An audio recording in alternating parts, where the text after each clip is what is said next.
Y'all here? Y'all ready? Y'all ready? Y'all ready? What's poppin', everybody? It's your boy Armani. We're back with another video. Get in here. Get in here. Fireworks in the courtroom today. A complete showdown. All right? The people were getting into some things today. Wow, wow, wow. A lot of things being said. Marc Agnifilo and Maureen Comey go head to head in their closing arguments. Apparently, people were tears in the courtroom, and in the overflow room, there was clapping and cheering for the defense. A lot going on. It's winding down. It's winding down. We have a lot to talk about. But before we get started, you know the vibes. Let's hear from our good homegirl, Duchess Kelly Live. Hey, Dutch. Hold on. All my wiggles, bring the tea. I said, all my wiggles, bring the tea. I said, all my wiggles, bring the tea. We go down to the courthouse, bring the tea. He give us ID news, bring the tea. He is never biased, bring the tea. I said, now all my wiggles, bring the tea. I said, all my wiggles, bring the tea.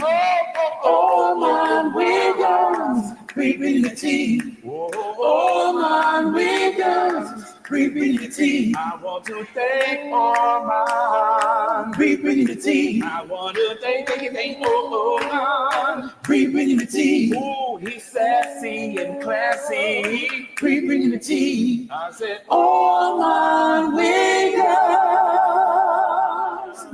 bring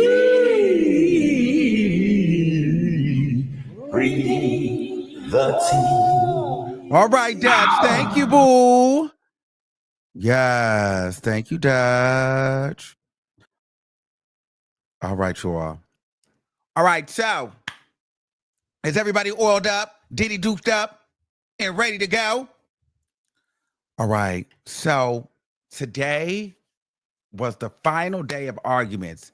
Monday, the jury will get their instruction. They will begin to deliberate.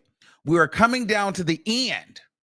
And let me tell you, it's been a lot going on. The courtroom, outside, it's a lot of looky-loos, weirdos, clout chasers, media, talent, YouTubers, everybody trying to get their last piece of the pie before it is eaten all up and divided. They've had about 3 or 4 overflow rooms open. Courtrooms are full. People, you can't even leave outside the main courtroom to go pee or scratch your ass, or you won't be allowed back in. It's gotten that intense. It's gotten that locked up. Okay? People are arguing and fighting in the mornings. The crazies are making their way downtown, and they're yelling to get on anybody's live stream they can. Okay? It's a lot going on. The clout chasers are in full throttle, full effect. The weirdos are out, and everything in between. Diddy's family is out. The kids are not looking like they're handling it too well. The girls are there still listening to all of the stuff, the shenanigans. It's a media frenzy. It's a lot going on. But today, the defense took the stand or took the stage, and they went into their final thoughts. Marc Agnifilo, the defense head attorney for Diddy, went ahead and laid out his case. I'm going to tell you something. The beginning of this was horrible. It was cringy. And I was thinking to myself, I don't know how much Diddy paid, but I'm just assuming it's $1 million.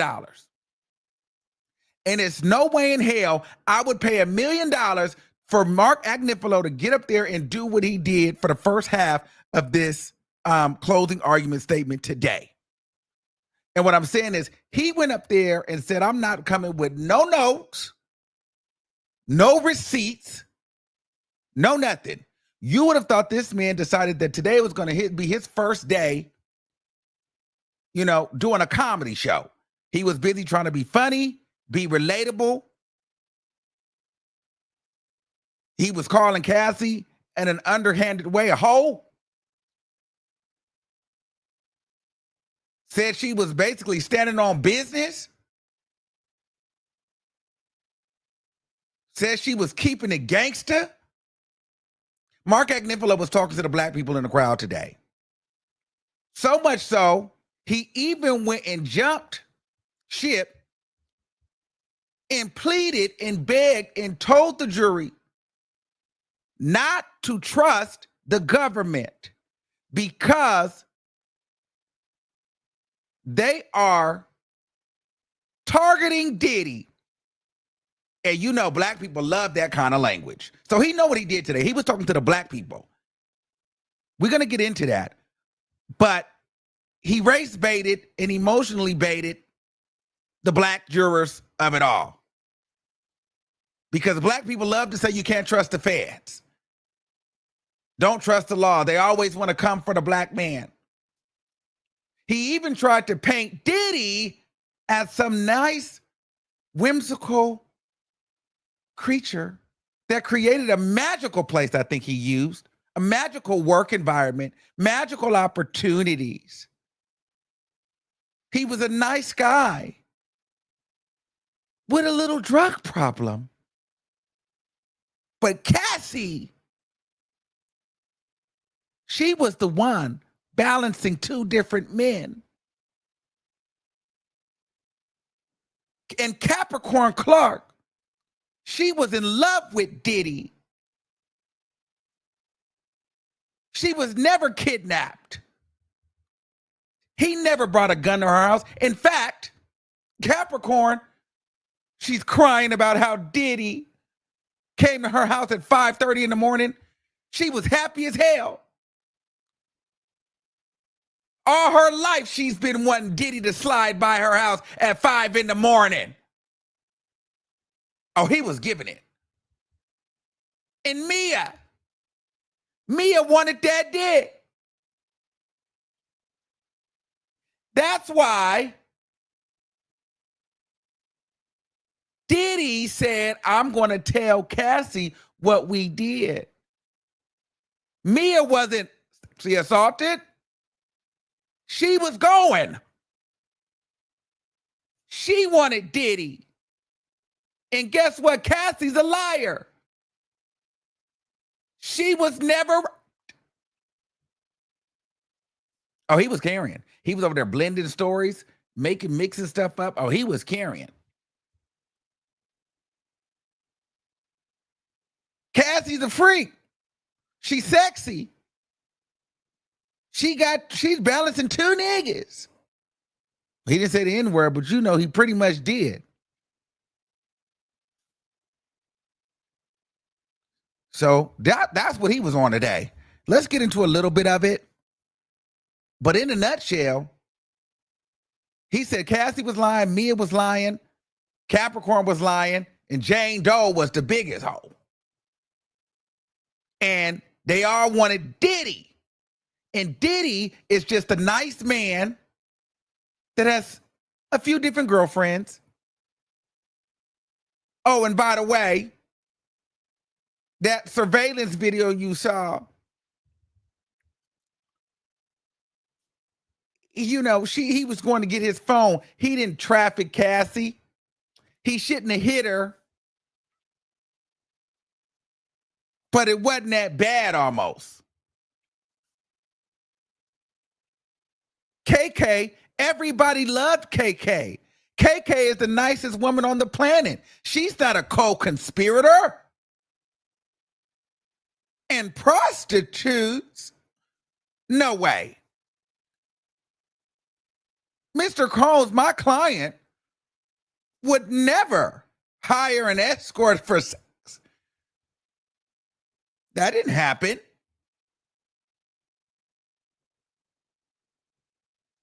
Oh, yeah, it was all of that. They were carrying. So let's just get into a little bit of what he was saying, what I wrote down. Agnifilo, he says, I'm not using no charts, no screens. He started off with saying Cassie had a boyfriend that was 10 years older than her. She lied and said she was going to a booking in Miami just to cheat on her man and be with Diddy, and then he made love to her. So in English, she was already dating older niggas. She wanted the next other rich nigga. She was a hoe. She lied, and Diddy fucked her the first night. Cassie is the real winner here. She's sitting somewhere with $30 million. She's no victim, and she's not naive. She's his match. She's just like him. They were just alike, and they truly loved each other. Oh, yeah, he played the game. And you know what that said, right? You know who that's talking to. Not only is that talking to the black jurors in the audience, that's also talking to the black people in the crowd, because for us, I'm gonna be honest with you, we can get a little ignorant, right? And we get very emotionally charged, you know, and then we become haters with people that get money. So it doesn't matter if the woman was kicked, beat, stomped. We feel some type of way because she got $20 million, and then we found out she sued the Intercontinental and got an additional 10. So we all in her pockets like, what? You got all this money, and I'm sitting over here still on food stamps and government assistance. I don't feel bad for you. Kick that bitch again. Christmas is coming up in 6 to 8 months, and I don't know what I'm finna do. I got all these kind of bills, and I can't even go to the grocery store. I hate Cassie. You got women up there, they just, soon as the money, somebody, she got that money. She got that fucking money. I don't feel bad for her. You know how we are. We get to hate. But mind you, Diddy sitting up there with billions of dollars. But we feel bad because it's a six-pack of white women, right? And it's the feds. You got Diddy sitting there with the gray hair. You get to look at the sons. The women like the sons. The boys, Christian, Justin. Woo, woo. Then the daughters, they bring the daughters. The daughters is in there crying. Everybody feel bad because it's not just Diddy, it's the family. And you feel like, oh my God, I'm watching this family come to court every day. And I'm also watching this six-pack of white women. And, I feel bad for this civilian. Diddy is not no civilian. And I'll be clear for y'all in the back. You blacks, Diddy wouldn't piss on you if it was hot, if he was on fire. Wouldn't even spit on you if he was at the freak off. He'll get out of here and tell you, bitch, now get on your knees. You know I'm the God. That's why I'm like, girl, a lot of these people rooting for Diddy in this way, it's like, girl, let's be clear. He did it. But it's just about how the story is painted. But what's kind of tripped me out, I understand men are really going, but it's a lot of black women, surprisingly, siding with Diddy at the court. It's a lot of black women up there really rooting for the defense, hardcore. It's very interesting to me. Very, very, very, very, very interesting.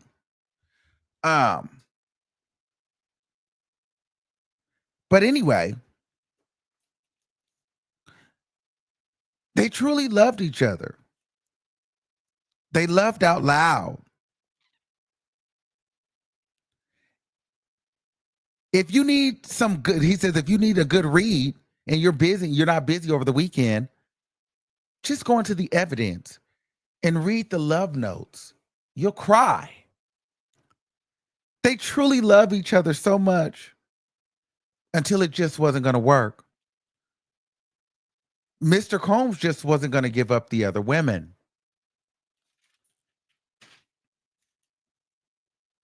I said Agnifilo was up here freestyling. Diddy saying Kim Porter being the love of his life was the breaking point. Cassie then left like she always could. Did anything happen to her when she left? If racketeering had an opposite, it would be them. There was a time where she felt like Mr. Combs was proud. I said, bullshit. Diddy is a narc. Out of thousands of, because they asked Cassie, like, what has been the hardest moment, whatever. And she was like, having Diddy, having to face himself. You know, they were saying, well, Diddy's just a proud guy. He let his, ego get the best of him. And, and I wrote, no, Agnifilo's really trying to paint Diddy as like, this is what gets me. Like, we know who we're dealing with. All I'm saying is this. Y'all rooting for somebody that y'all want to get off. Of course he looks humble now. Of course he looks defeated now. Of course you're going to feel bad. But just know, that's because he's hit rock bottom. The minute he's up, it's all you niggas. I always thought that was interesting when I go to cases and, you see all the pick-me's, and it's just like, you do know if this man gets free, he doesn't give a shit about you, just like he never did and never would. And you're not going to get to date one of the sons. You're not going to be on the party boat. You become another worthless, broke motherfucker. You do know that, right? And he becomes even more of a god that looks down upon you and talks crazy to you. So I just think that that's interesting. So I don't really feel bad because I already know. Okay, you hit rock bottom, so you gotta look humble. You gotta feel humble. But Agnifilo is not about to sell me on. You're just this man that's just coy and timid and just woo. Like, it's not. I'm not buying that. I'm not buying that.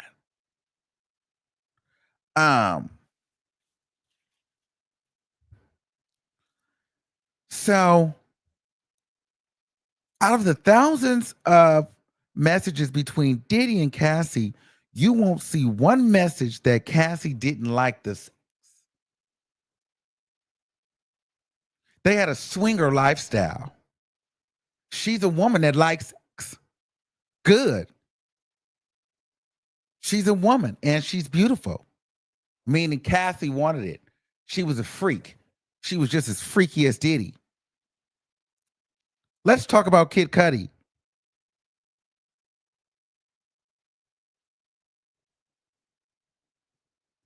Kid Cudi said, Cassie's playing me. She should have. Agnifilo said, that's what Kid Cudi said. Cassie played me. She said, yeah, she should have played you. He said, Cassie is keeping it gangster. She had a burner phone on that. Yeah. And I'm like, oh, this is so cringy. I said, is this a comedy debut? Cassie's keeping it gangster? So you see that so what he's doing here is painting a picture that Cassie and Diddy are the same person. If Diddy's a thug, so is Cassie. If Diddy's this G that got all these different women, well, Cassie was playing two niggas in the burner phone. And she was fucking them both. She's sexy and bad, and she got power. This man tried to say that Diddy and Cassie was equals. Ain't no way in nobody's hell was Diddy and Cassie equals. Then he threw out there, remember, Cassie the one that said Jay-Z's taken. So who else am I gonna fuck?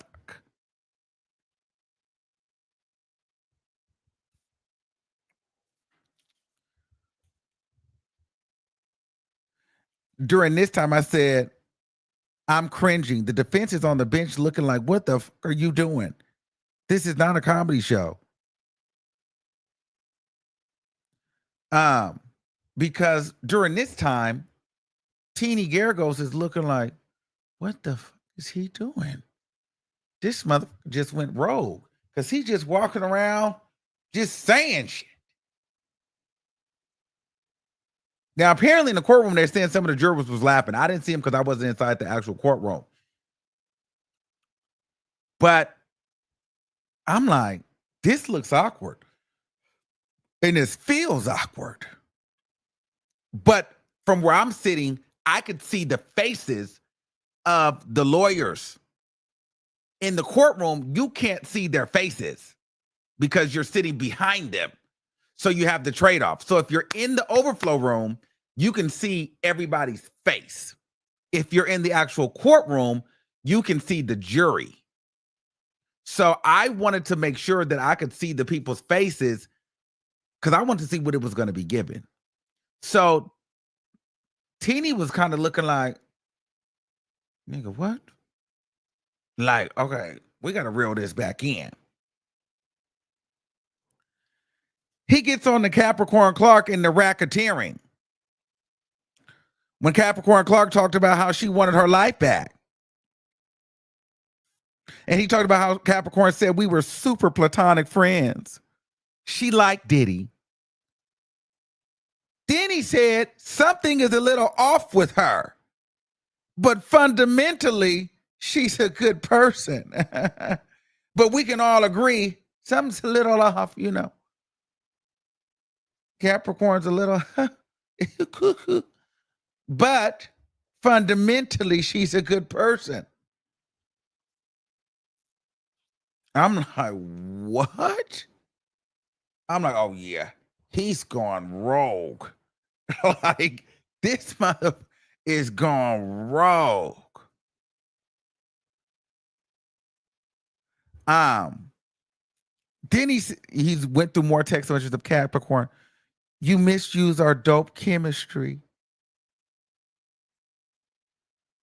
I said, making joke and making light of the testimony, mocking. And then she was like, because he was talking about how, you know, if Capricorn was so kidnapped and the big fat guy 5 times her size, but she went home every day? How were you kidnapped when you went home every day? And it lasted 5 days. So were you kidnapped every day? But you didn't try to leave. I've never heard of a person be kidnapped and then go home. She said, and Diddy didn't kidnap her. Capricorn wanted to get in that car. It's 5 o'clock in the morning. She's so happy that the nigga called at 5 a.m. She didn't know what to do.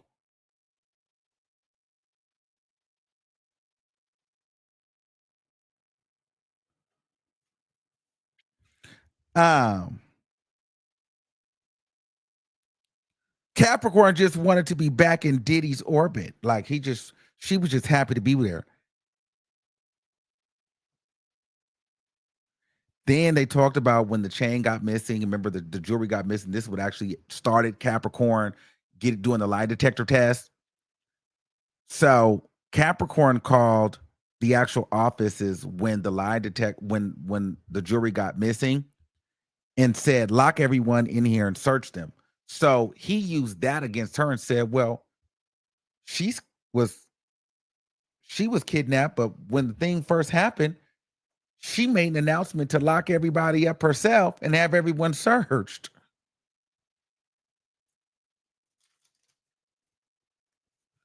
And everybody was like, oh, I guess you start seeing people. You know what I mean? I'm looking around, and it's always us. White people don't do nothing. And you know, and I'm guilty of it too, because I'm oohing and on and And then, but you know, it's us, I'm just like, oh God. It's always us, and I'm included. And so she said she was kidnapped, but she went home every day. So was she kidnapped 5 consecutive days, Monday through Friday? He was really playing. If she was there for 10 hours at a time, and at the end of the day, she's going home, that's not kidnapping. He said, look around. Do y'all feel kidnapped? You guys are about as kidnapped as much as she is. You guys are in here for long hours. And you're not kidnapped, but you got to be here talking to the jury. You're just as much as kidnapped as Capricorn Clark. The government wants you to sit and argue and think about, was she kidnapped in 2004? But she went home every day. Diddy was on Broadway running multiple businesses. Do you think he gives a damn about her and a polygraph test?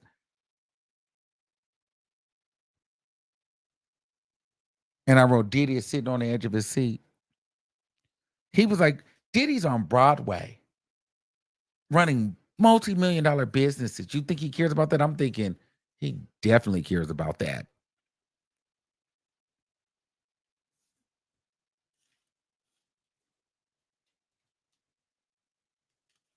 December 22nd, 2011, Kid Cudi and Cassie and Diddy.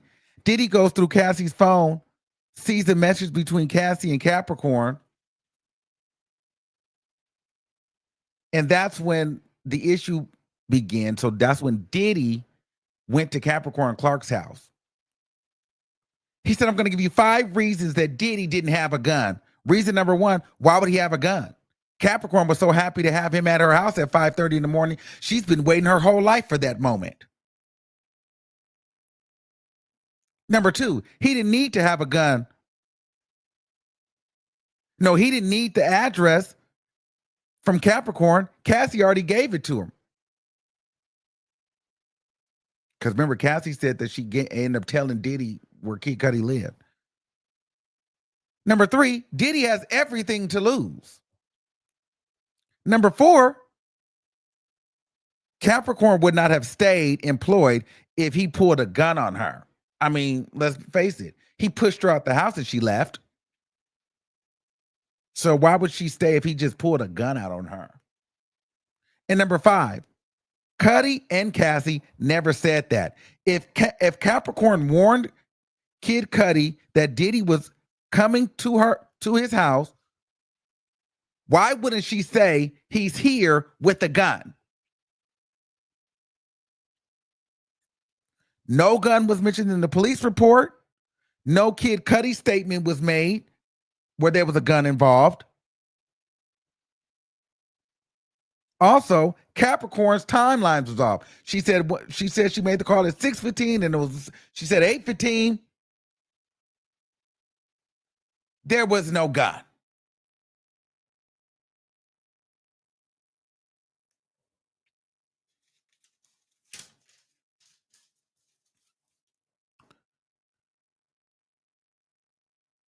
He said they were men. Diddy is a man. He pulled up there to fight Kid Cudi. A good old knock him out street fight. He's a fighter. You with my girlfriend, we gonna have a good old Hollywood Hills brawl. Diddy was gonna put his dukes up. And these ones, not the shorts.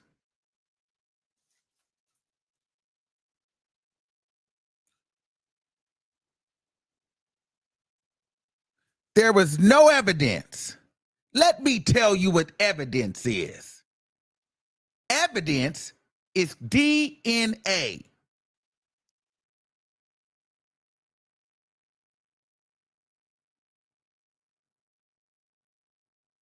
So then he started talking about, how the arson investigator never took any prints of the DNA. They lost that DNA. They didn't really research the DNA on the Molotov cocktail. The one thing that they had actual evidence on, they lost it.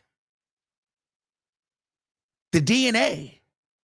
Whose DNA was on the cocktail?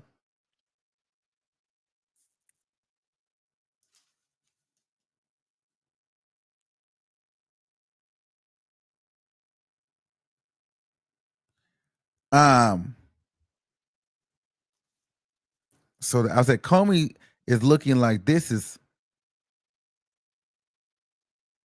Oh, because Comey was over there sitting there looking like this. It's crazy. She was over there disgusted. The investigator didn't do anything with the only evidence in this case, the DNA. They didn't run fingerprints. They didn't know about DNA. He went and tried to track down Capricorn, Cassie, because he talked about how he went to track down Cassie, Capricorn, and they weren't answering the phone. This was the arson investigator. He was trying to track down everybody. You guys remember that part of the story? But they said he went he did all that tracking down, but he didn't track down the DNA. The one piece of stone cold evidence. He didn't know about DNA.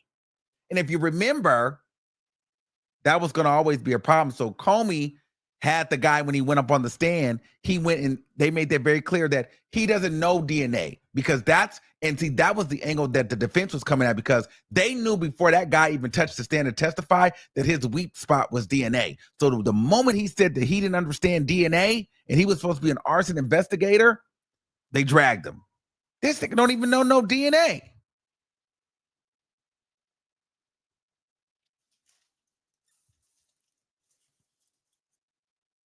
Let's talk about Cassie being kidnapped. Rather staying at Diddy's house, she had to stay at the London hotel.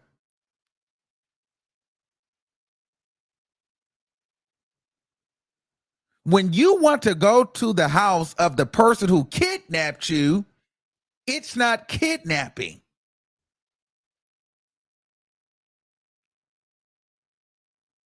She didn't want to go to the London hotel after the fight. She wanted to be at Diddy's house. So how is that kidnapping? This is what he's saying. Let's talk about bribery of the security guard at the Intercontinental Hotel. $100,000. This is about a law enforcement charge. Now, he kind of ate this up. He said, but that wasn't the point of the payment. It was about bad publicity. So let me break that down for you. Bribery falls under giving somebody money so they don't report something or said thing to the police. So in this instance, if I had that video and I was going to take it to the police, and you knew I was going to take it to the police, Diddy would say, hey, don't take that to the police. I'll give you $100,000. That is bribery. But paying me $100,000 so I just don't release it, so that the public doesn't see it and it doesn't ruin my business and future endeavors, that's not bribery. That's just protecting myself against bad press, is what Agnifilo is saying that Diddy did.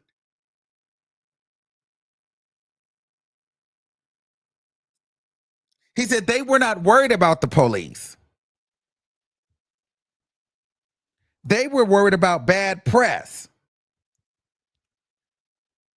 Diddy my client wasn't worried about, the police seeing him hit Cassie and kick Cassie in the face. For God's sakes, that's just a misdemeanor. If she would have went to the police, just a little abuse, just a little kick and a drop kick and an uppercut and a punch, that's just a misdemeanor. We don't give a fuck about that. We don't want the bad press, is what he said.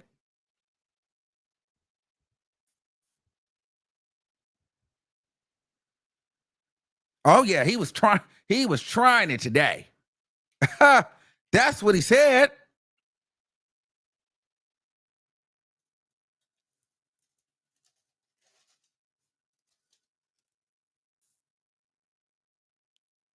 So then after that, we kind of went to lunch.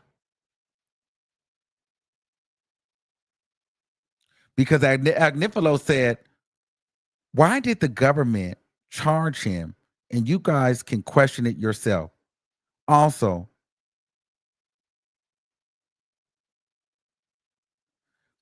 so Comey got upset because he kept alluding. So we go to break. And so she gets pissed off because she's like, he's telling the jury to worry about like why we're charging him, suggesting that like they need to question us. And that, that can lead into a race thing. That can lead into prejudicial issues. So that was the problem there. And then she said he's also suggesting that we're charging him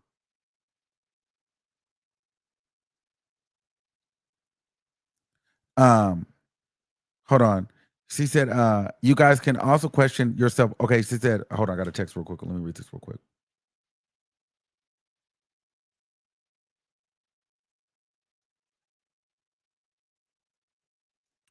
So anyway, she said he's also insinuating that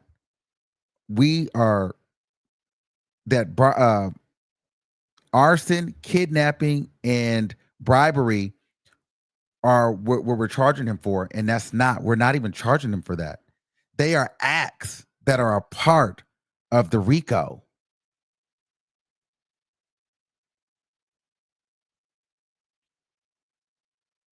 So these are just different acts, predicated acts, but he's trying to make it seem like he's being charged for these things. He's not being charged for arson. He's not being charged for bribery. He's not being charged for kidnapping. So don't try to confuse the jury and say that we're charging him for that, because we weren't. So she went off, she spazzed out. So then the judge had to make that clear. Agnifilo had to make that clear.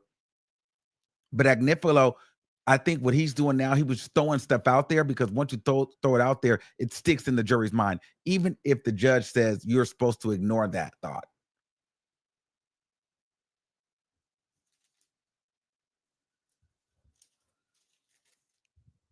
Then we got into the forced labor. This is one of the charges: forced labor, the racketeering, and the prostitution. So forced labor.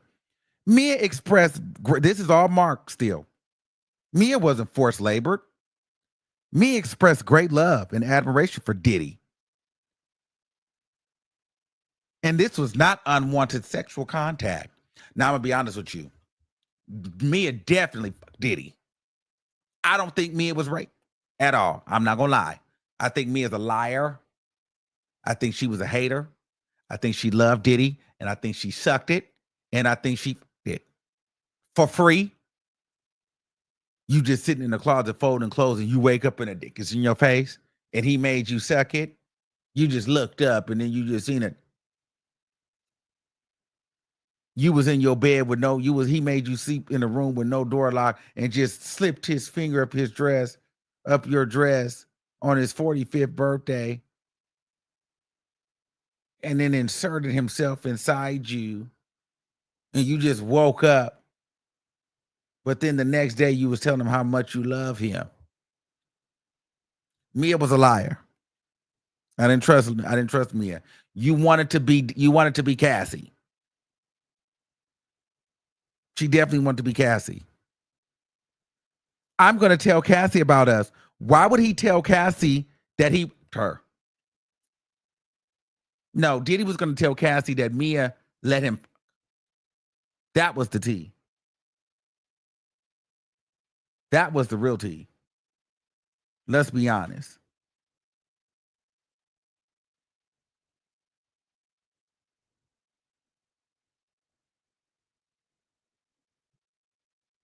Hold on, y'all. That was the real tea. Mia and Cassie were friends, and Mia didn't want Cassie to know that she Diddy.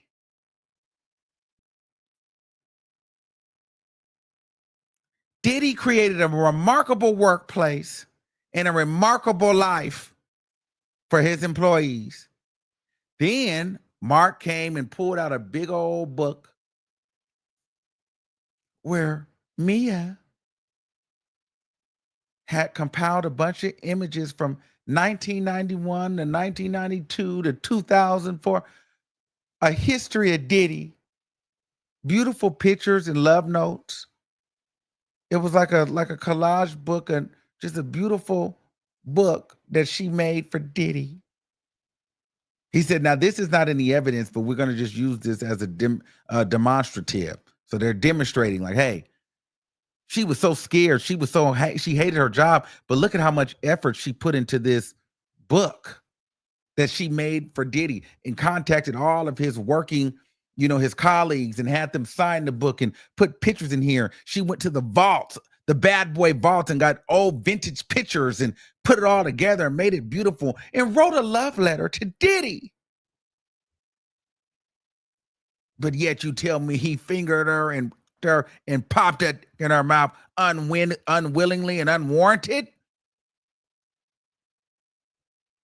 Me is a liar. Pretty much is what he was saying.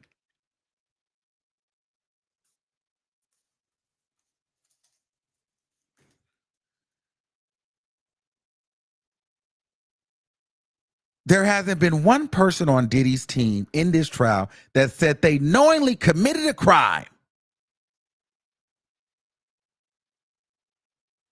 They all thought this was just his personal life.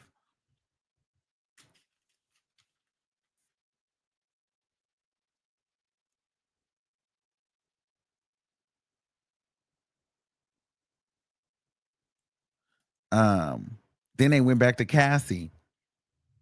If she could have both Kid Cudi and Diddy, she would. She's a hot, sexy woman, so she should do that. More power to it. I wrote Agnifilo tries to paint Cassie as a hoe. Then they went into the freak offs. How is Diddy supposed to know that that any one particular freak off is the freak off that was trafficked?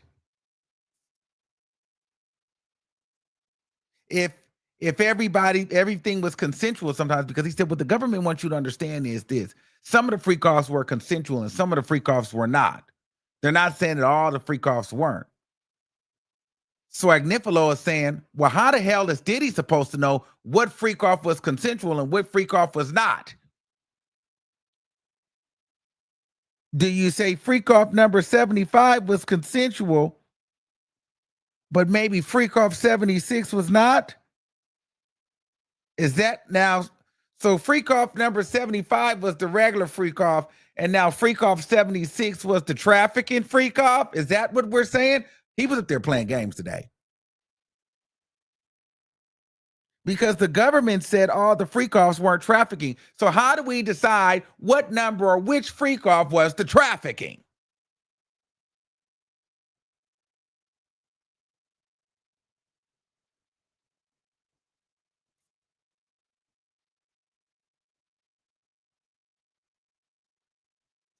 Then he said, let's talk about this surveillance video. There was nothing in that room in the Intercontinental that Cassie was afraid of. She wasn't scared to go back in that room. There was nothing in there scary. I'm like, really? Because remember, they were saying she didn't want to go back. She didn't want to do the freak off. She was scared. He was saying there was nothing in there for her to be scared of. And I wrote down, there was nothing scary in the room after she got her ass whooped. Why would she want to go back in the room and he just kicked her and stomped her face out? We saw the video. And there was nothing scary in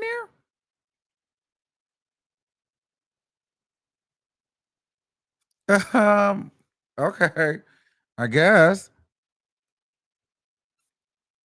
I said Agnifilo's doing a terrible job with this Intercontinental video.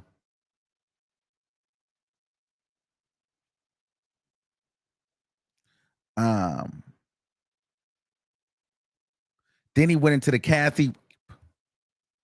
He said that Cassie first said that she was in 2018. Then she meets with the government September 27, 2018. Then she pulls up a text where she texts Diddy, I had a lot of fun with you. I didn't want anything to happen, and I'm not tripping on it. I know you aren't either. I'll let you know about it with my publicist. So basically what they're basically saying is, he's saying that Cassie didn't get, he's saying that first she said it was September, then she said it was August, but the whole thing was he tied the boyfriend story and Cassie's story in the story together. So basically what Agnifilo is saying is this: Cassie was sleeping with Diddy. The boyfriend FaceTimed her, which is her husband now, while she was in Diddy. The husband found out later on that she was Diddy when he FaceTimed her. So Cassie went and lied and said that time was the rape.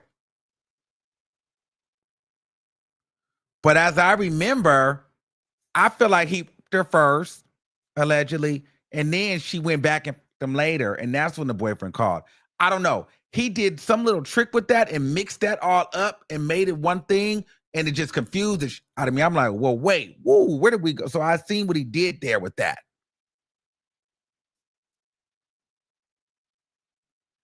He went and made that up. Like he went and mixed that whole thing up and kind of just whoo, threw that all up in there on us like that. I'm like, wait, what?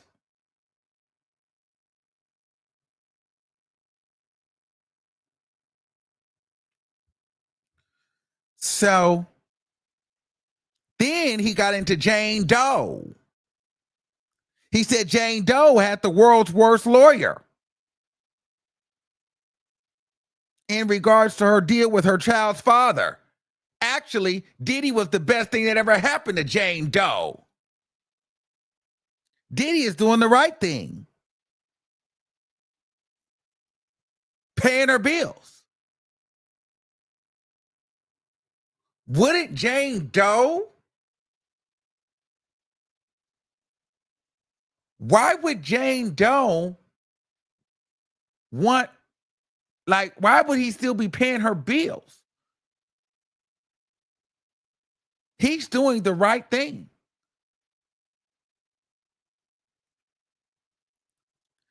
And they said, in regards to the freak off videos,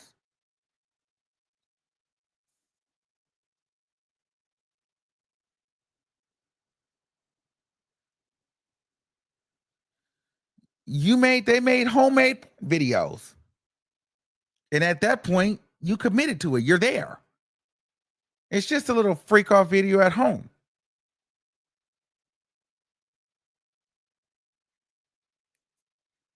So I don't know why you committed to it. You're there. You guys are making the videos. He's downplaying it. Then he said, and Jane Doe, what I thought was so interesting, after she hit Diddy and slammed his face into the table, and he hit her back.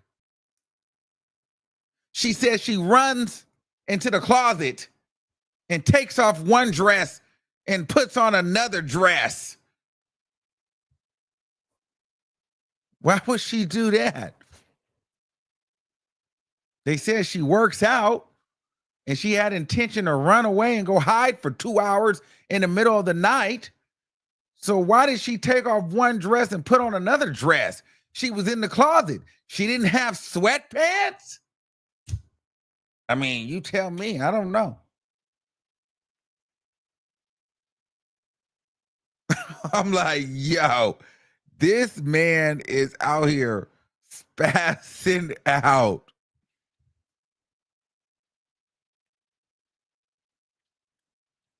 And she said, they said, you remember the bestie video where she was laid up with Diddy and she had marks on her face and she said she wasn't documenting her bruises? She definitely was documenting her injuries, insinuating that there was a video that was played in court where Jane Doe and Diddy was kind of, laughing on TikTok, like just in a video, but she had visibly a black eye. But Jane Doe was saying she didn't even realize she had a black eye. She was just, kind of chilling with Diddy laughing. But the defense is saying she's foolish. She was trying to gear up to get a payday later on. So she was documenting the black eye. So in case she needed to use it later in court. But she was playing like she didn't know. She just was doing the videos, taking a selfie. And they're like, no, she wasn't. Because the video, all she was saying is, bestie, bestie, bestie, with a black eye. That she forgot she had. It's like, what?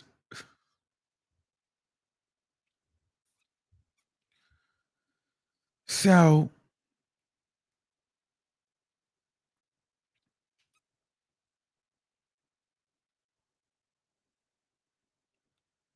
Then they said Jane Doe went to Vegas just off a whim with a famous rapper and his girlfriend. And then he said, and you guys know who it is. So I'm assuming that the jury knows who the rapper is and the girlfriend. Or I don't know if the defense was throwing us an alley-oop and saying that because everybody was thinking it was Kanye and Bianca. I don't know if he was saying, yeah, I already know who it is without saying it, because they also wanted Jane Doe's identity exposed. But I don't know. I'm not saying it's Kanye now. I'm just saying, I don't know. Basically, he was saying Jane Doe says that she goes and just ends up at a freak off where Anton is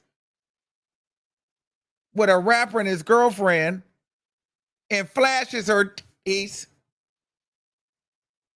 just enjoying the moment. Sounds like spring break to me.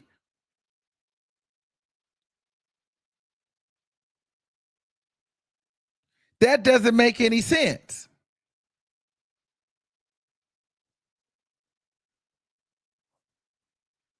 Does that make sense? They said Jane Doe was leaving something out.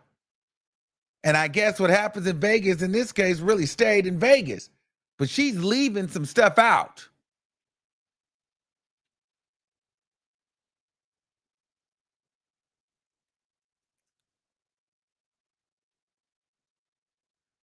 Jane Doe was upset that Diddy would leave her after he freaked off on her. Jane Doe wanted money and she was jealous. That was her story. He's breaking everybody down. Then he said, Don Hugh, or Dr. Hugh, the psychoanalyst, he pretty much said, I'm only going to spend a minute on her because that's all I have the time for. Don't believe she said, she's no better than me or you. Her career is to sit up here and tell you a bunch of generic information. She's a career witness. She has no clients and there's no clinical assessments being done. She's not doing any analytics. She's not even analyzed the defendant or Kathy or anybody else in this case to know what the mental state of them is. So you guys don't need to listen to what she's saying, because her job is to get up here, collect a check for $600 and tell you guys a bunch of basic general mental health tips and diagnosis that she don't even do because she busy on stand to stand, day to day, telling generic testimony.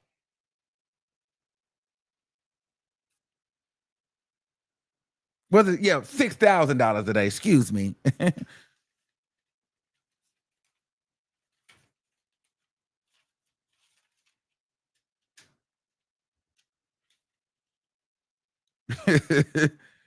Oh God, yeah. They said the defense is crashing out. Yeah, he was all one today. She was all what? Okay. Then we got into the prostitution.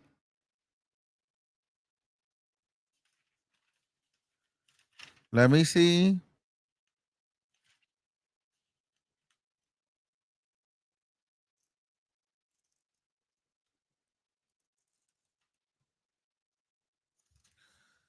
Hold on, let me see. Let me see.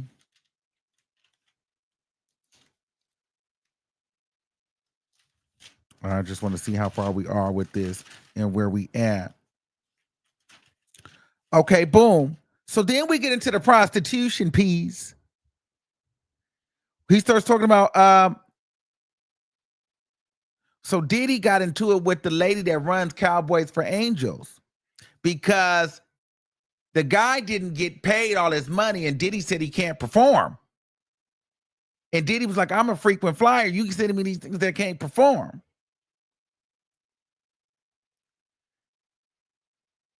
But Agnifilo is saying there's not enough evidence showing that Diddy exchanged money for sex.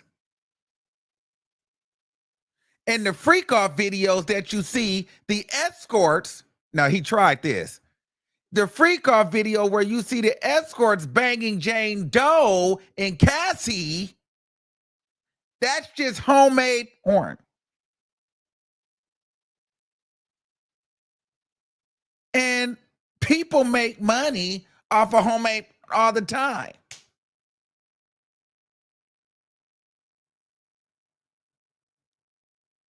But that's not an escort right there, fucking her. That's just homemade porn.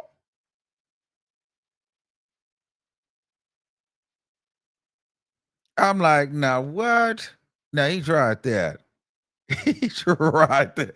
He tried that. He tried that. He tried that. He tried that. He tried that. He definitely tried that one.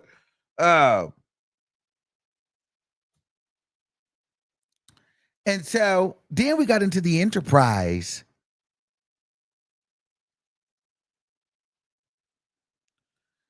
No evidence that Diddy was trying to maintain an enterprise through having sex with his girlfriends.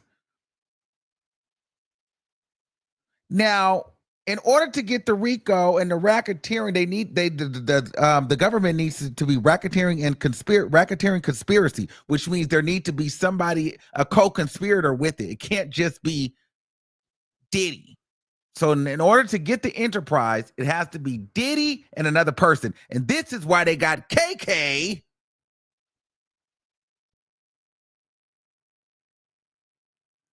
attached to it. Because the government has to prove racketeering conspiracy. Everyone loved KK. He said everybody should have a KK.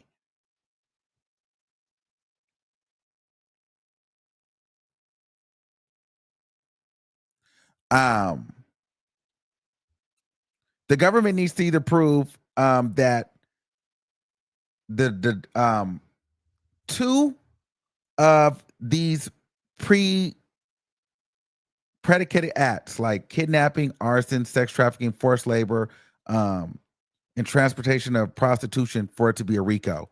And they need to show that it was the defendant and its co-conspirator conspiring against each other in two or more of these things in order for him to get the RICO. So they got to prove that either KK and Diddy was in on the kidnapping, the arson, the trafficking, the forced labor, or transportation of prostitution. Diddy and his co-conspirator was in on that for the enterprise. They have to prove that it wasn't just Diddy by himself. It was one other person in on it. That's why we keep getting KK, Fahim. And I didn't even realize Fahim be at the courtroom every day. He's been there since the beginning. I'm like, well, where's KK and D-Rock? Because Fahim be there every day.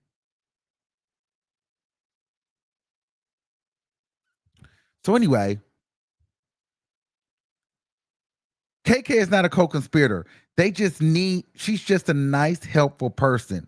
What the lawyers say is not evidence. Where is there a single piece of evidence that KK is a co-conspirator? And they said, I just want to let you guys know what he's not charged with is gun possession. Anything that Don Richards said, not charged with. Carrie Morgan, flicking the hanger at her, not charged with that.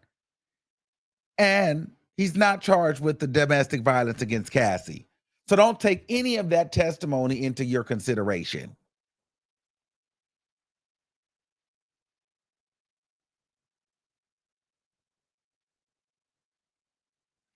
Hold on.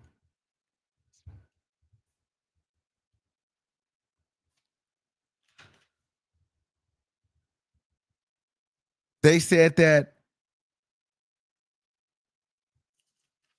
Agnifilo said the defense did, I mean, the prosecution did something very dirty. They went and suggested that Diddy would have freak off videos and abuse Cassie or have weapons, but you having weapons, but you don't see any videos with weapons. Where's the evidence?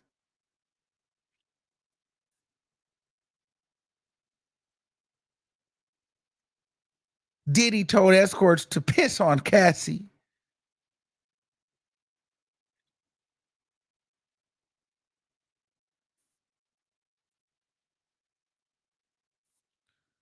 And no, what happened is Cassie told the escorts to piss on her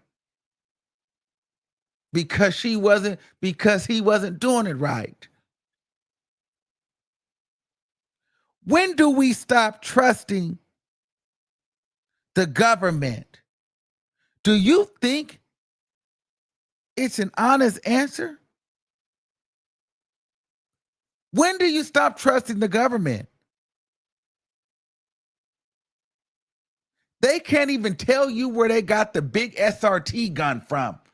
They just want to show you a big black gun in here, but they can't tell you because they want to make my client look like a big black danger. Well, they didn't say black, but he probably pretty much said they want him to look like a black nigga gangster. But why they can't tell you where the gun came from? There's DNA, there's female DNA in the car. They don't know where the prints, the DNA prints are. Do you really think you can trust the government? The government has targeted Sean Combs. Cassie's lawsuit came out, and the government wanted to make a case because it's Sean Combs. The government started their case without a live complaint, meaning nobody went to the government. Nobody filed a report. Nobody said, hey, this is happening to me. No one said anything like that. Do not trust the government. They are targeting Sean Combs because of his fame, his wealth, and his power.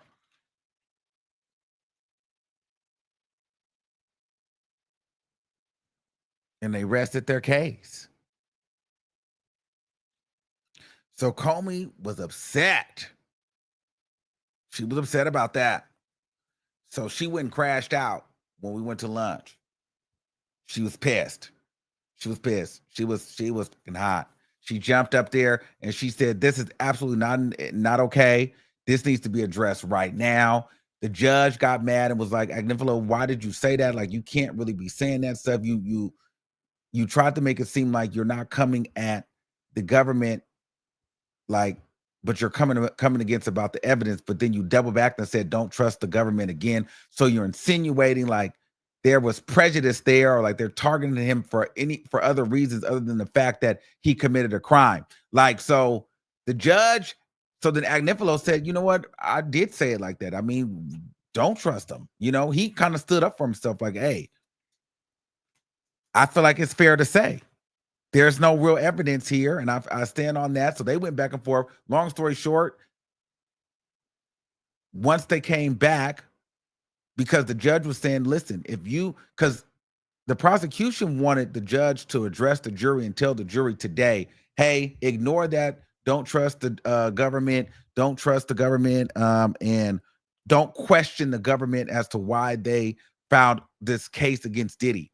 But Agnifilo wanted to wait till Monday for the judge to make that instruction. The prosecution said, we're not waiting till Monday to make that instruction, because if we wait till Monday to make that instruction, the jury has all weekend to sit on the fact that the government is somehow corrupt and out targeting Diddy and shouldn't be trusted. Of course, that works for Agnifilo. He suggested Monday.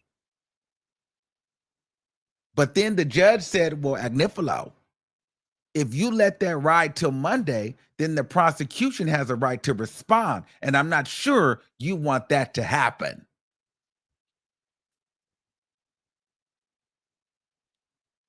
So then the judge said, I'm going to rule on this now. I'm going to instruct the jury to disregard that. And that's what he did. So Comey gets up. She puts her hair behind her head. And mind you, Slavic was supposed to be the one, I think, did it, but to redo the closing statements. But Comey is the lead on this. And I was like, Comey needs to be the one to do this because she can bring it home. Now, from inside the courtroom, people were saying that they weren't resonating with Comey. I think Comey is one of the best lawyers in this case. She ain't no joke.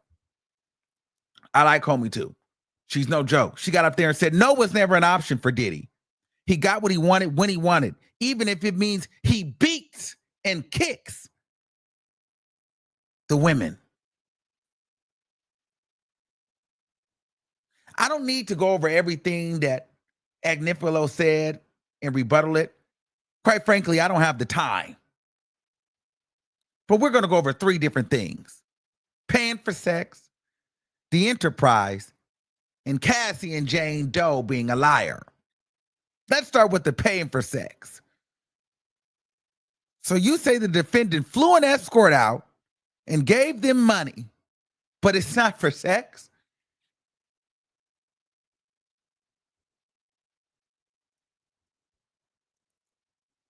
Even messaged Cowboys for Angels lady when you didn't pay the man all his money, and you messaged her and said because he couldn't perform. There was escorts even saying they wouldn't make as much money when they couldn't. So that's not paying for sex. That just doesn't make sense.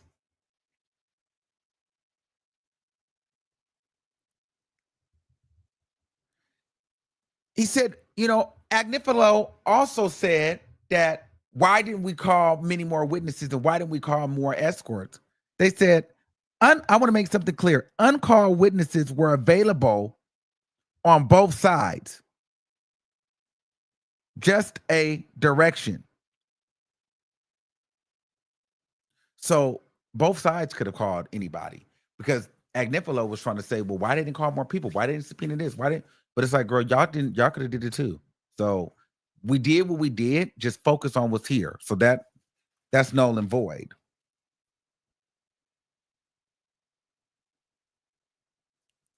No one has to call themselves escorts. People are not going to do that. This has been met. What matters is what's in the defendant's mind when he transported the escorts to sleep with Jane Doe and Cassie. So you mean to tell me that random men just want to come in and watch a masked masturbating celebrity?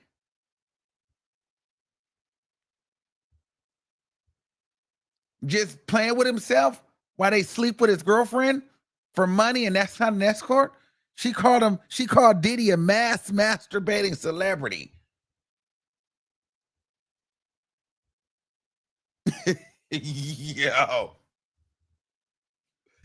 Yo, they were like, what? Yeah, she was in there carrying a mass masturbating celebrity.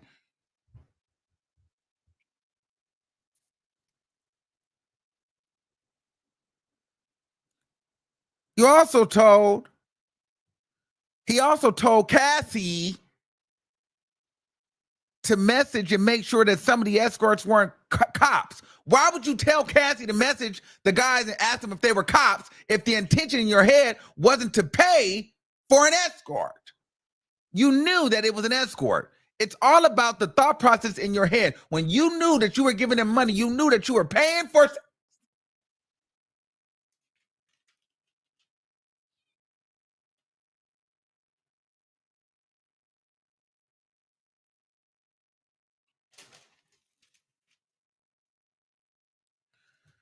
So then they talk about the racketeering. Count one. Diddy's at the top, KK and security, and then KK and the security, they would funnel things down to the rest of the assistants and everybody else. Where is KK? Everybody asking. That is just a distraction that people are trying to throw out here. They didn't agree with everything Diddy did, but because they played both sides, it helped bring. So here's the thing. KK didn't agree with everything that Diddy did.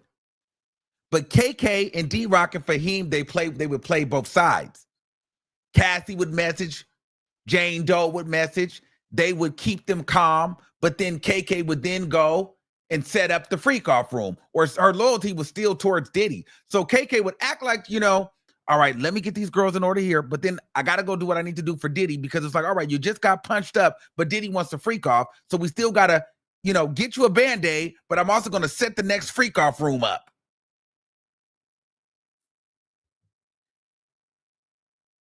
So they didn't have to agree with everything Diddy did, but it's because they played both sides. It helped bring Cassie back right after and then they started putting things together to. All right, so here's this example. Remember when Cassie got beat up? KK was the one who kept calling Cassie in the Intercontinental. Calling Cassie, D-Rock calling Cassie. You guys remember that. Everybody was calling Cassie. They eventually got Cassie stable, got Cassie calm. Remember, KK was saying, just call him. She got Cassie to eventually get on the phone with Diddy, and they talked, smooth things over. But the next day, KK then immediately went to work on facilitating getting the surveillance video. Because then after that, the guy came and dropped off the video to KK, and Diddy gave her $100,000. So it's like, you got Cassie calm, but then you guys had to get rid of this footage at the Intercontinental. So you're a co-conspirator. You just played both sides. You calmed Cassie, then once she was cool, you was like, now about this footage. We got to get this footage away.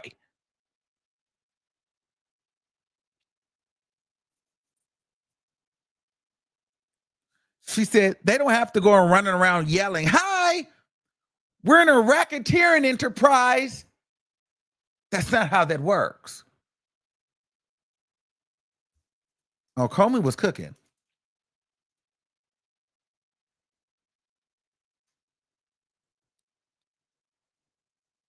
They said, all you have to prove is that at least one of the members and the defendant agree to commit one of the predicate acts. That's all you need. Just one. One of the members.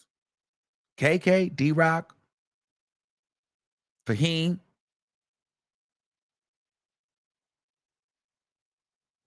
Then she said, let's address the no guns and the kidnapping.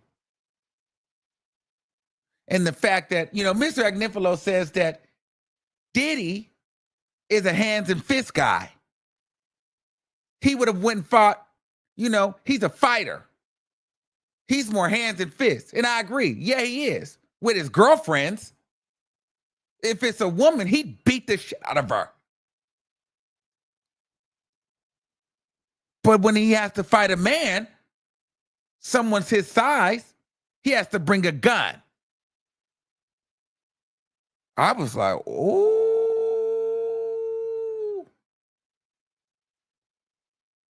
And when it's a woman, he punches and kicks and fights her. So you're right. He is a hitter. But that's only for women. I was like, oh, wow. I'm telling you, they were carrying. She was in there carrying. I was over there like, oh. She had felt the way. She was pissed, though, at this point. So she was like, she was feeling away. Then she said, no evidence that he was going to blow up Kid Cudi's car? She said, first of all, there's a message here from Cassie where Diddy said he was going to blow up the car. That's thing number one. And she said, it's obvious that Diddy is not the one that threw the Molotov cocktail in the car, but it came from his direction. She said, we're talking about a guy who doesn't even get his own water or plug his own phone up, charge his own phone. So you're trying to tell me, you're trying to make it seem like, he had to be the one to throw the cocktail in the car? This dude doesn't even charge his own phone. Let's be real here. He won't even get his own cup of water.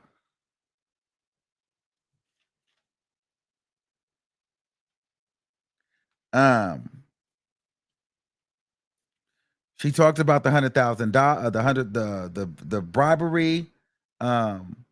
She talked about, the feds tapping phones, how Diddy knew that the feds was on. That's why he kept saying that he couldn't talk on the phones. This is a guy who can't get his own water bottle or plug in his own charger. Okay. KK lived in the house, had access to the phones.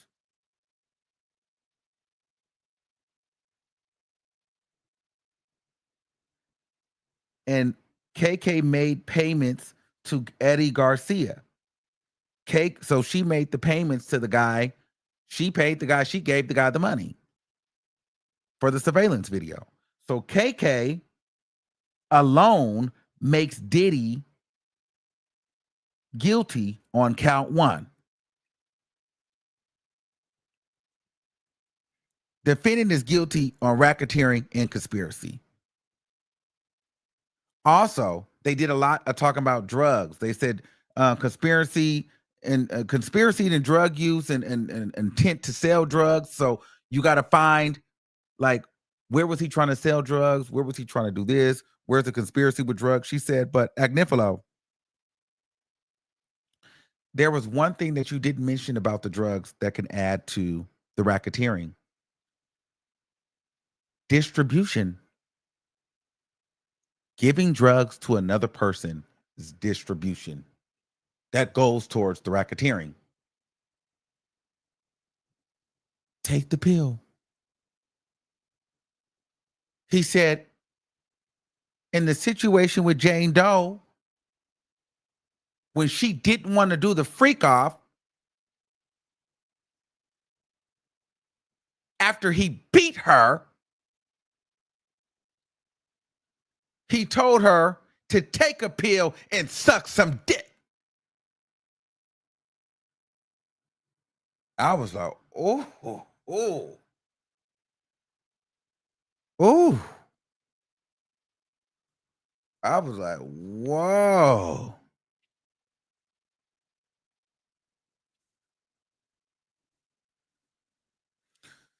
So then we get into the Cassie and Jane Doe and Mia being liars. There was a lot going on.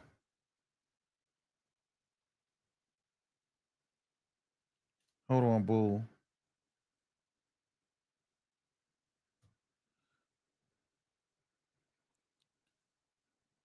Prefers, here we go. The defense theory was this: Cassie wanted piss. Mia wanted to suck Diddy's, and Jane Doe was a hoe. And they wanted to be there, and they wanted to do the freak offs. But did they want to do it with UTIs? Raw, being in high heels every day for hours, covered in baby oil for days, hours, bleeding, with sores in their mouth, sores in their pelvis.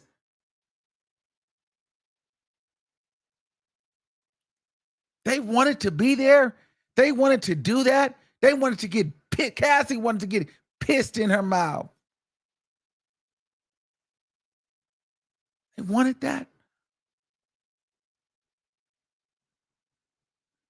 For the defense to be right about three witnesses, that would mean three witnesses committed perjury on the stand. Let's talk about Cassie.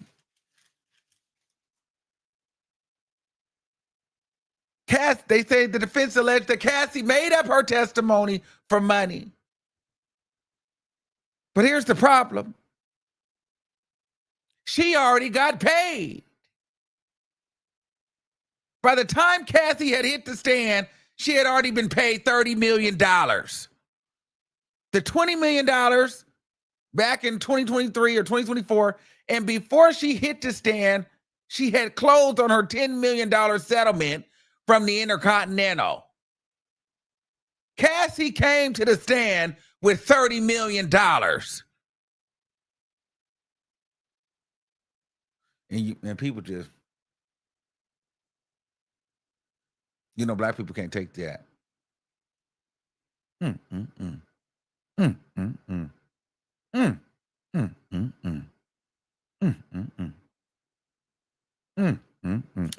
even me, I'm just wow. I didn't like Cassie for a minute. After that, I was that up. You feel me? I was sure give a about Cassie. Oh, I was kind of upset too for a second. I had to snap back out of it because I was over Cassie too. Give a you talking about? Now they said she would have cashed her check. If it was about the money, she would have cashed her check and she'd have moved on. She wouldn't even be talking about this. Why would Cassie want to go and put out all her personal business publicly with her name attached to it? She's in open court telling all her business. And she's getting nothing out of it. She's already been paid. So why would she need to lie about her testimony? It just doesn't make sense. Mia. Diddy was never going to tell Cassie. I don't know. People were talking about Mia's demeanor. This isn't the Oscars. This isn't the Tony Awards. No one's winning an Academy Award for a testimony in a courtroom. She has no reason to lie. And Jane Doe, she was saying these things before Cassie's lawsuit. Where was Jane Doe's lawsuit? Where's her money grab? If anything, Diddy is still paying her rent today. Why would she want to damage that? If he goes down,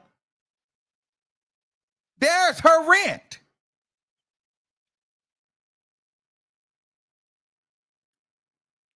She has no incentive to get paid. There's no incentive there. He's still paying her bills. So it actually would be a disservice to her if he goes down because he's paying her bills.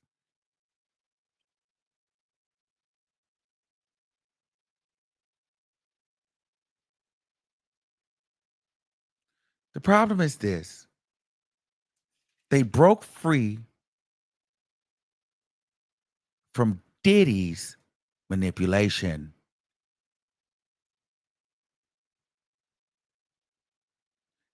Everybody wants to talk about jealousy. Jealousy tells us nothing about sex trafficking. But Jane did see the contrast in how she was being mistreated with in retrospect to these other women. And she got upset with that. And let's be clear.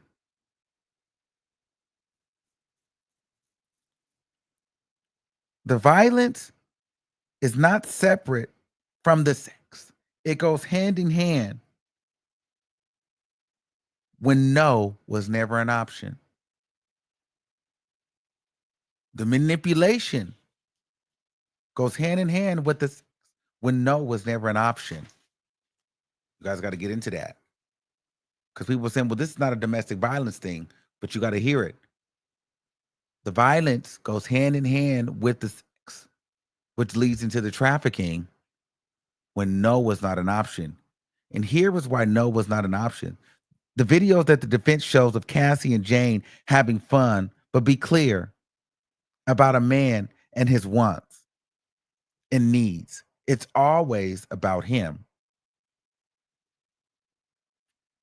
It's a pattern. These videos you see, he's done them with Cassie, he's done them with Jane. It's the pattern. This is not about them having a great time. This is not about him loving them. This is about his wants and needs.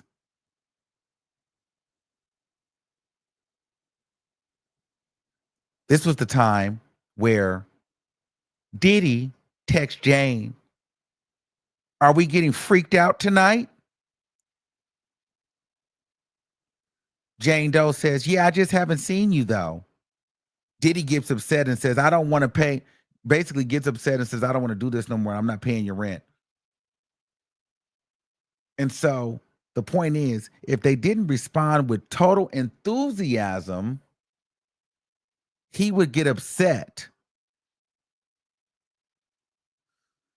So this goes into the text messages of when Diddy would say, "Tell me something nasty," or "Talk to me horny," or "Talk to me." And then Cass would say, "Oh, I want to freak off so bad.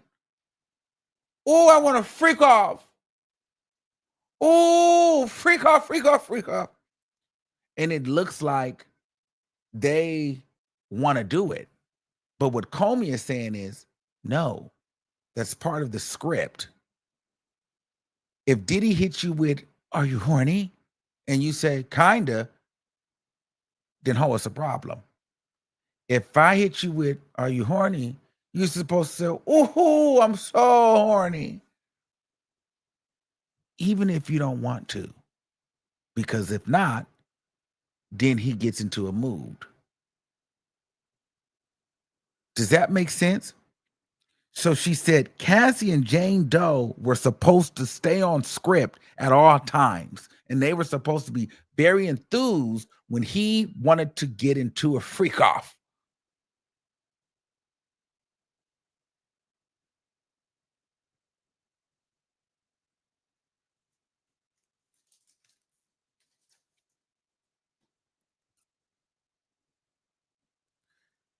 They said Diddy knew what he was doing. He's very smart. He's a billionaire, Mr. Forbes list, right? He knew he was good with reading between the lines. He knew what he was doing. Cassie didn't need to tell him that he didn't want to freak off when she overdosed. Remember when she overdosed the night that he slammed her head into the wall and cut her eye and they still had a freak off? Did she need to tell him that she didn't want to freak off?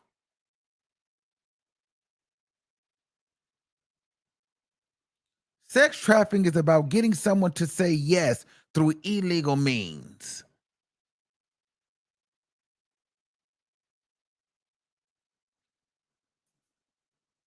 Manipulation into beating or abuse into sex. All you need is one freak off where force, fraud, or coercion where Cassie and Jane were coerced.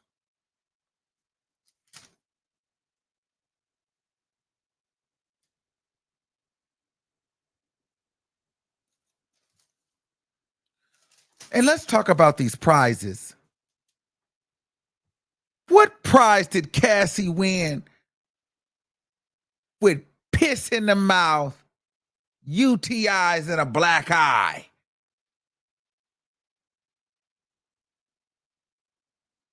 What price? What game? What did she win?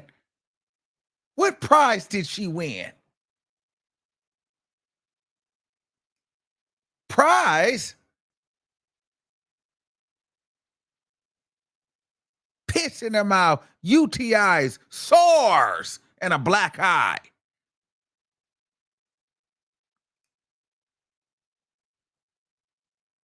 She said she would give all the money back if she didn't have to go through what Diddy put her through.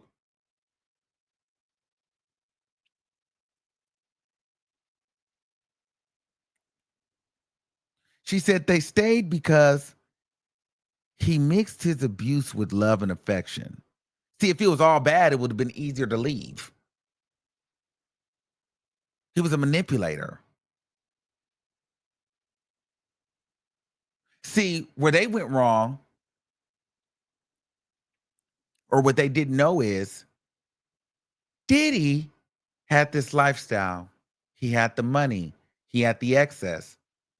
But what these women didn't know is the price they had to pay, they had to have a freak off. That was the price for the fame. That was the price for the lifestyle. None of this was free, and you weren't getting a relationship. They were all tools. You wanted access, you wanted trips, you wanted a good time, you wanted Diddy as a boyfriend. You had to pay. And you were going to pay with your coochie and your throat. All of his generosity was the cost of their freedom. You got to think about it. $10K a month for Jane Doe's rent, $20K for Cassie and her working out and her music. What's that to a Diddy? To him, money was nothing. To him, money was nothing. He would pay $10,000 on one night of a freak off. Hotel is $2,000. The escort gets $5,000. That's already $7,000. You got $2,000 in dope and another $3,000 in baby oil. And then after that, it's about $4,000 or $5,000 in damages. You spend $10,000 in a freak off every day. That's nothing to Diddy. But to a Cassie or Jane Doe, $10K is everything. And he knew that. They just didn't know that for that $10K and a chain, you was getting a freak off in pain. Yeah. He beat the shit out of Jane Doe, then made her Anton and suck his.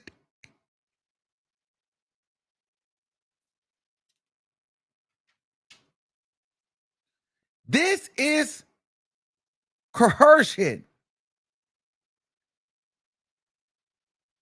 No, and this is when he said to Jane Doe, when he pulled the pill out and looked at her, he looked at her and said, "Now, is this coercion?" Gave her the pill and said, "Now get back out there and go suck his."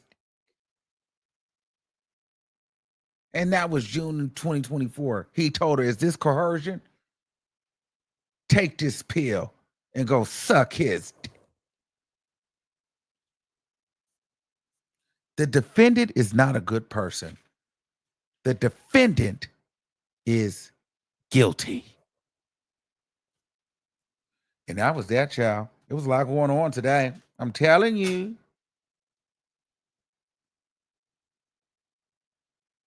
That's what I'm saying. Comey ate it. I don't know. A lot of people are making it seem like Agnifilo really did his thing. I just think, I don't know. I don't know why they not. Comey really tore. She really tore today. It's no shade. She tore. She tore.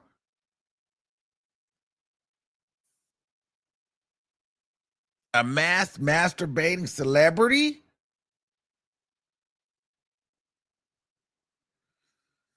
So, anyway. Well, you can catch me tonight on Ashley Banfield on News Nation. I'll see you later on. I'm going on in about an hour. Busy day today. So I got to get up out of here because we're on to the next show. We're breaking this all down on the panel. So you make sure you want to get over there, or we'll post the clips over on YouTube later on. But listen, guys, thank you guys so much for being a part of the show. Subscribe to the channel. We're at the end. I love you all. And thank you for the $99 super chat. All right, guys, I got to get ready for the next show. I'll see you guys later. Love you. Peace out.